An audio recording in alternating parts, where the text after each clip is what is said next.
سلام، خوش اومدید به این بررسی عمیق امروزمون. میریم سراغ یه بحث خیلی داغ و میشه گفت حیاتی، بحث تأثیرگذاری روی فکر و ذهن ماها که خب همیشه بوده، ولی با این ابزارهای جدید مخصوصا تو فضای مجازی یه شکل دیگه‌ای پیدا کرده. میخوایم در مورد جنگ شناختی یا همون cognitive warfare صحبت کنیم. سلام، موضوع واقعا مهمیه. بله. منبع اصلی ما هم یه مقاله خوب از رابین بورداست که دقیقاً همین پدیده رو با نگاه به تجربه جمهوری چک و اوکراین بعد از 2014 بررسی کرده. هدفمون اینه که با هم بفهمیم این جنگ شناختی دقیقاً چیه، چطور رو جامعه ها یعنی رو من و شما اثر میذاره و خب واکنش ها چی بوده در سطح دولت، رسانه، حتی مردم عادی. دقیقاً. ببین، جنگ شناختی در واقع یه استراتژی حساب شده است برای اینکه بیان طرز فکر یه گروه بزرگی از مردم رو عوض کنن. که در نهایت رفتارشون عوض شه؟ دقیقاً، که رفتارشون تغییر کنه. میشه گفت مثل این میمونه که یه نهاد خارجی، حالا هر کشوری، بیاد افکار عمومی یه جامعه دیگر رو تبدیل به سلاح کنه. سلاح به چه هدفی؟ که مثلا سیاست‌های اون کشور رو تحت تأثیر قرار بده یا اصلا نهادهای حکومتیش رو بی‌ثبات کنه. جالبیش اینه که برخلاف جنگ روانی سنتی که شاید بیشتر روی گروه‌های خاص متمرکز بود، این یکی کل جامعه رو هدف میگیره. آها، و گفتی یه فرقی هم با پروپاگاندای معمولی داره؟ آره، بیشتر از اون چیزی استفاده میکنه که بهش میگن پروپاگاندای خاکستری.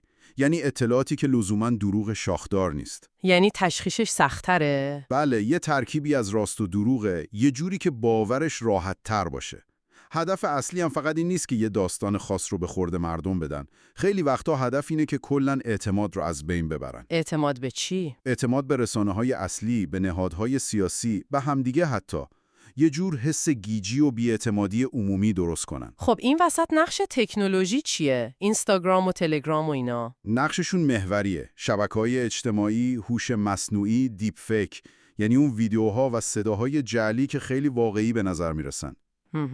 اینا باعث شدن که انجام این کارا خیلی راحت‌تر و ارزون‌تر بشه.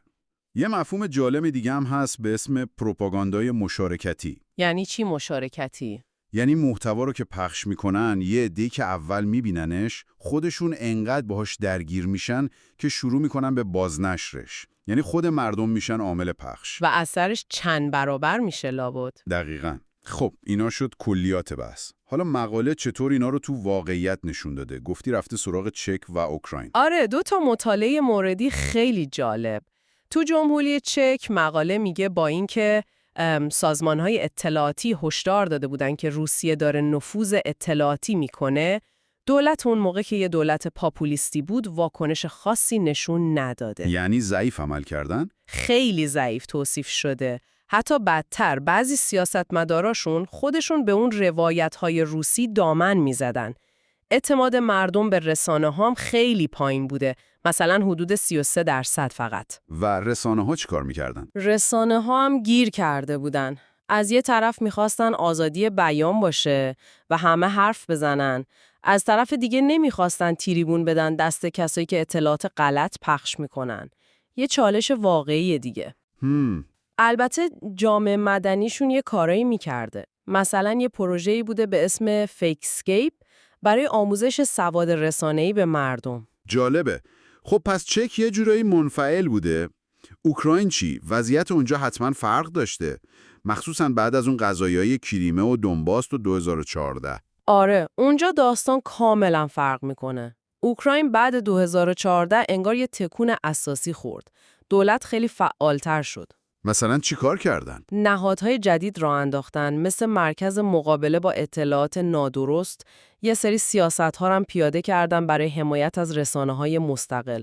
هرچند خب بعضی کاراشون مثل ممنوع کردن رسانه‌های روسی خیلی بحث برانگیز بود. آها، یعنی انتقادم بهشون وارد بود؟ بله، منتقدا میگفتن این کارا شاید آزادی بیان رو محدود کنه.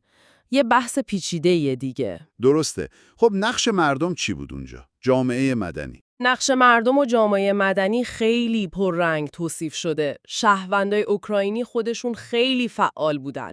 هم تو رسوندن اطلاعات درست به هم تو مقابله با اخبار جعلی. مثلا خود روزنامه‌نگارا یه پروژه راه انداختن به اسم استاپ فیک که کارش فقط بررسی و رد کردن اخبار دروغ بود. پس میشه گفت اون همکاری که بین دولت و رسانه و مردم تو اوکراین شکل گرفت کلیدی بود؟ دقیقاً این مقایسه همینو نشون میده. انگار رویکرد فعالتر اوکراین با تمام بحثایی که روش بود، نهایتاً تو ساختن یه مقاومت در برابر این جنگ شناختی مؤثرتر عمل کرده. یه نکته دیگه هم شاید تفاوت حضور نیروهای سیاسی طرفدار روسیه در دو کشور بود، درسته؟ بله، مقاله به این هم اشاره میکنه که در اوکراین برخلاف چک یه نیروی سیاسی قوی داخلی که همسو با روسیه باشه وجود نداشت و این هم عامل مهمی بود. خب پس با این مثال ها میشه دید که این جنگ شناختی یه مفهوم انتزاعی نیست، یه واقعیت در جریانه. کاملاً. حالا سوال اینه که این برای ما، برای شمایی که میشنوید چه معنی داره؟ معنیش اینه که این یه تهدیدیه که باهامون هست و احتمالاً با پیشرفت تکنولوژی، مثلا هوش مصنوعی، شدیدتر هم میشه.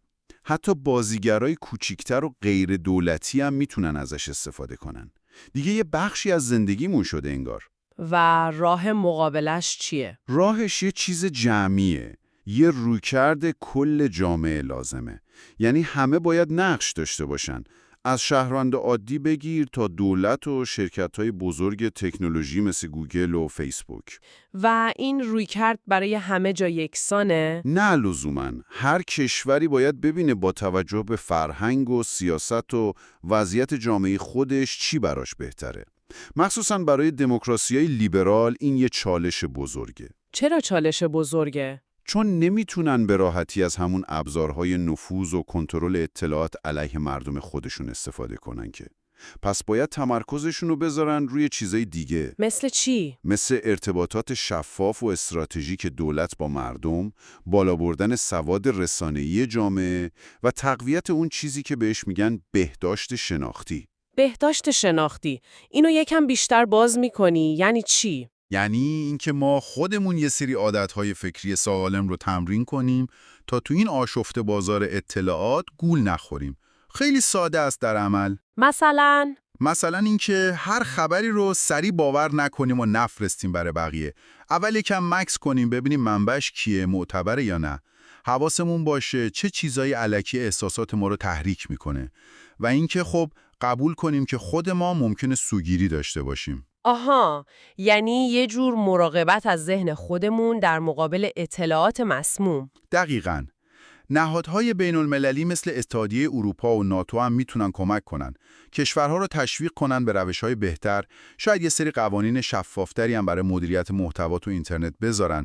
هرچند این مورد آخر همیشه کلی بحث داره. درسته. خب بحث خیلی خوبی بود و به عنوان نکته پایانی یه سوال برای شما که شنیدید. با توجه به اینکه دیدیم مردم عادی چقدر میتونن هم تو پخش اطلاعات غلط نقش داشته باشن و هم برعکس تو مقابله باهاش، فکر میکنید شما خودتون شخصاً چه قدم‌هایی میتونید تو زمینه همین بهداشت شناختی بردارید؟